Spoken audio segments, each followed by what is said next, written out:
और दूध लेने भागी। और जहां ठाकुर जी को नीचे रख के दूध लेने के लिए भागी, ठाकुर जी को ऐसा क्रोध आ गया कि मैया तू मुझे छोड़ के संसार के कार्य करने जाएगी तो ये तो बिगाड़ूंगा, पर तेरा लौकिक भी होने नहीं दूंगा। और जहां ठाकुर जी को छोड़ के दूध की तपेली संभालने भागी, श्री महाप्रभु जी कहते हैं ये दूध का उभरा क्या है? बोले ठाकुर जी की सेवा करने बैठे और उसी समय लौकिक याद आवे तो मानो अपने घर में भी दूध उफना। और ठाकुर जी को छोड़ के अपन दूध की तपेली संभालने भागे। और जहां दूध की तपेली संभालने भागे, ठाकुर जी को ऐसा क्रोध आया, उन्होंने अपने हाथों में एक लकड़ी ली और लकड़ी लेके सारे मटके तोड़ दिए। मैया आज तूने मुझे छोड़ा, मैया आज तूने मुझे गौण समझा और संसार के कार्यों को महत्व दिया, और जब जब मैया तू मुझे गौण कर देगी तब तेरा संसार भी बिगाड़ूंगा। और यूं विचार करके भगवान ने सारे दूध दही के मटके तोड़ दिए। हर जगह दूध दूध दूध बहने लगा। तोड़ तो दिया, फिर डर भी गए, क्योंकि ये लीला प्रभु को करनी थी। साधन का मद भी उतारना था और सिद्धत्व का मद भी उतारना था, क्योंकि साधन का मद रहे या सिद्धत्व का मद रहे, ठाकुर जी की प्राप्ति कभी नहीं होती। यूं विचार करके जब मटके तोड़े, मैया को पता चला और मैया ने कहा, कान्हा ये सारा बिगाड़ तूने किया है, आज तुझे ठीक करना पड़ेगा। सारे गांव के लोग आके तेरी फरियाद करते हैं, मैं मानती नहीं हूं, पर आज तूने मेरे सामने मटके फोड़े, ठहर जा, अभी मैं तुझे ठीक करती हूं। यूं विचार करके हाथ में लकड़ी ली और कन्हैया के पीछे भागी। और जहां ठाकुर जी ने लकड़ी देखी मैया के हाथ में, ठाकुर जी भयभीत हो गए। आगे आगे प्रभु दौड़ने लगे, पीछे पीछे मैया, ठहर जा कन्हैया, ठहर जा, ठहर जा। और जहां ये दृश्य देखा, आकाश में ब्रह्मादि देवताएं भी थर थर कांपने लगे। जिसकी लाठी से पूरा संसार डरता है और आज वही मैया की लाठी से डर के भाग रहा है। जिसके भय से भय भी भयभीत हो जाता है, वही कन्हैया के मुख में आज भय देखने में आ रहा है। पीछे पीछे मैया लकड़ी लेके दौड़ रही है। अरे कन्हैया ठहर जा, अरे कन्हैया ठहर जा, अरे कन्हैया रुक जा। लेकिन कन्हैया पकड़ में नहीं आता। कन्हैया कहता है, मैया मैं तो निस्साधनता के भाव से वश होता हूं। आज तो मुझे पकड़ना चाहती है, पर तेरे हाथ में साधन है, और जहां तक साधन के बल से मुझे पकड़ना चाहेगी, मैया मैं तेरे हाथ में आने वाला नहीं। तू साधन के बल से प्राप्त करना चाहती है। मैं इतने जप करता हूं, मैं इतने पाठ करता हूं, प्रभु क्यों दर्शन ना दें? मैं इतनी साधना करता हूं, इतना तप करता हूं, प्रभु मुझे दर्शन क्यों ना दे? ये साधना के बल से, ये साधन के बल से यदि प्रभु को पकड़ना चाहा तो प्रभु कहते हैं, साधन के बल से भी मैं पकड़ में नहीं आता। मैया दौड़ती दौड़ती आगे गई, प्रभु पकड़ में नहीं आ रहे, थक गई, आंख से आंसू आने लगे और अपने हाथों से लकड़ी छूट गई। जहां लकड़ी छूटी, मां निस्साधन हो गई और ठाकुर जी उनकी पकड़ में आ गए। जब तक साधन बल से भगवान को प्राप्त करना चाहा, जब तक साधन के आधार पे भगवान को वश करना चाहा, प्रभु उनकी पकड़ में नहीं आए। पर जहां निस्साधन हुए, जहां साधनों को छोड़ दिया, वहीं ठाकुर जी उनकी पकड़ में आ गए। और फिर मैया ने कहा, प्रभु ने कहा कि मैया का साधन बल तो मैंने छुड़ाया, अब सिद्धत्व का बल भी जब जाएगा तब इन पे कृपा होगी। अभी इनके अंदर सिद्धत्व का बल है कि मैं कन्हैया की मां हूं, मेरे घर में ठाकुर जी विराजते हैं, मैं सेवा करता हूं, मैं सेवा करते हूं। ये भाव भी रहता है ना अपने अंदर, सिद्धत्व का मद।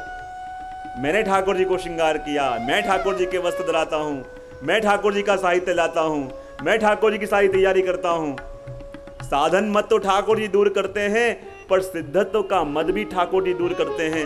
मैया ने कहा, चलो निस्साधन हो गई, साधन बल गया, अब तो शायद ठाकुर जी पकड़ में आ जाएंगे।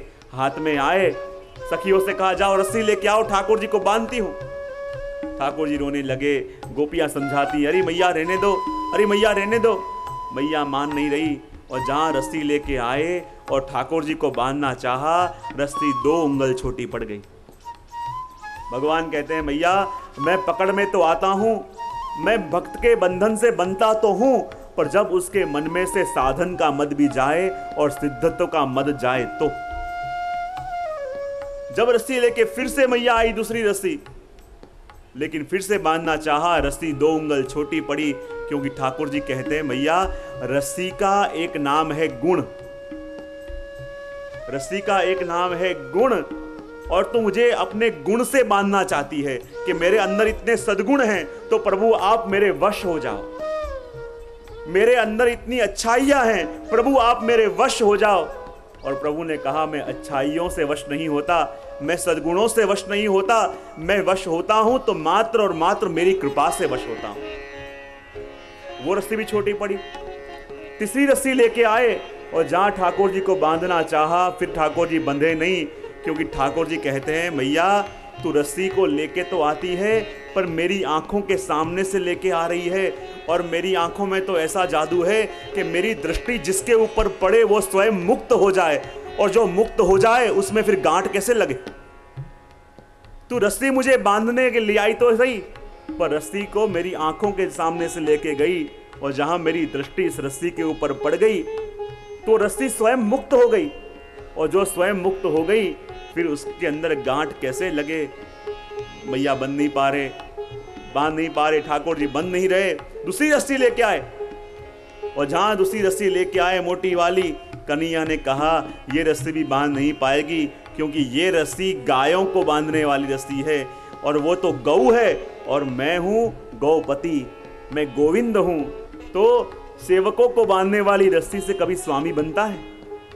ठाकुर जी को बांधना चाहा, ठाकुर जी नहीं बंधे, और जहां मैया फूट फूट के रोने लगी और ठाकुर जी ने देखा अब इसके अंदर से साधन का बल भी गया और सिद्धत्व का बल मंद भी गया, तब ठाकुर जी मैया के हाथों से बंधे। वैसे ही अपन भी जब प्रभु की सेवा करें तो अपने माथे के ऊपर भी वो बल चढ़ते देर नहीं लगता। और ठाकुर जी ने जहां गोपियों का सूक्ष्म मत सहन नहीं किया, सूक्ष्म मत था कि ठाकुर जी हमारे वश हुए, ऐसा सूक्ष्म मद भी जब गोपियों का प्रभु ने सहन नहीं किया, ऐसा मद यशोदा मैया का प्रभु ने सहन नहीं किया, तो फिर हमारा और आपका क्या सहन करेंगे। तो जब साधन का मद भी जाए, सिद्धत्व का मद भी जाए, तब ठाकुर जी कृपा करें। और वही गोपियां कहती हैं कि हे प्रभु आपने जो सौभाग्य हमको दिया, और सौभाग्य को प्राप्त करते ही प्रभु हम अपना दास धर्म भूले और मद के अंदर चकित हो गए। तो हे कृपानाथ ऐसी कृपा करो, आपका श्रीहस्त हमारे माथे पधराओ, और जब प्रभु आपका श्रीहस्त हमारे माथे आएगा तब हमारे बुद्धि में रहा वो मद पिघलेगा, और तब प्रभु आपकी सेवा का सुख हमें मिलेगा। भगवान कहते हैं देखो गोपियों, तुम मांग तो रही हो पर गलत वस्तु मांग रही हो। बोले क्यों? गोपियां तुम कह रही हो कि तुम्हारा हाथ मेरे माथे पधराओ, पर गोपियों ये तुम क्यों भूल रही हो कि तुम स्त्रियां हो, और यदि तुम्हारे माथे पे मैंने अपना हाथ पधराया तो ये अधर्म होगा। और ये अधर्म का काम मैं कैसे करूं? मैं कर ही नहीं सकता। गोपियां कहती हैं प्रभु मुझे बताइए, भक्तों के दुख को दूर करना ये आपका धर्म है कि ये अधर्म है? भगवान ने कहा भक्तों के दुखों को दूर करना वो तो मेरा धर्म है, वो तो मेरा कर्तव्य है। गोपियां कह रही हैं प्रभु हम आपको और कुछ करने का नहीं कह रहे, हम तो आपको अपना कर्तव्य निभाने का कह रहे। भगवान ने कहा बात ठीक है, तुम कह रही हो कि मेरा हाथ में तुम्हारे माथे पधराऊं, पर तुम तो पराई स्त्री हो, तुम्हारे माथे कैसे पधराऊं? और मैं किसी